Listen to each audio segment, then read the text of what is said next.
বন্ধুরা, নমস্কার। অ্যাস্ট্রোকথা চ্যানেলের পক্ষ থেকে সবাইকে স্বাগত জানাচ্ছি।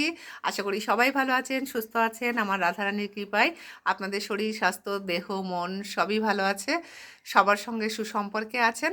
তো বন্ধুরা, এই শ্যামের বাঁশি শুনে আমার রাধারানী অস্থির চঞ্চল হয়ে যায় এবং রাধারানী সবসময় ছটফট করে শ্যামের কাছে আসতে। আর তাই আমার রাধাকৃষ্ণকে আমি পাশাপাশি রেখেছি। রাধার হাতে একটা তুলসী দিয়েছি।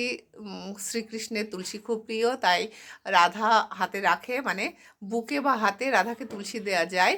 তো সেক্ষেত্রে আজ আমি হাতেই তুলসী দিয়েছি। বন্ধুরা, রাধা দেখেন কত আনন্দে সুখে আছে। রাধাকৃষ্ণর যুগল মূর্তি দুজনে দেখুন। রাধাকৃষ্ণর যুগল মূর্তি দেখলে আপনাদের সময় দিন সব সময় ভালো যাবে। যখনই দেখবেন, আপনারা না চাইতেই যদি এই রাধাকৃষ্ণের যুগল মূর্তি দর্শন করতে পারেন, তাহলে নিশ্চয়ই আপনাদের দিন ভালো যাবে। যে কোনো অশান্তির থেকে আপনারা ভালো থাকবেন। প্রতিটা মুহূর্ত আপনাদের শুভ যাবে।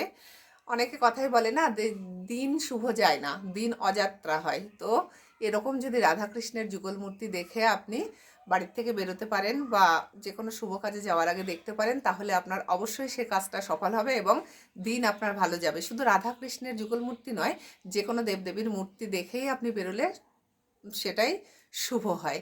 তো আজ আমি আমার রাধাকৃষ্ণের যুগল মূর্তি দিয়েই আপনাদেরকে বলছি।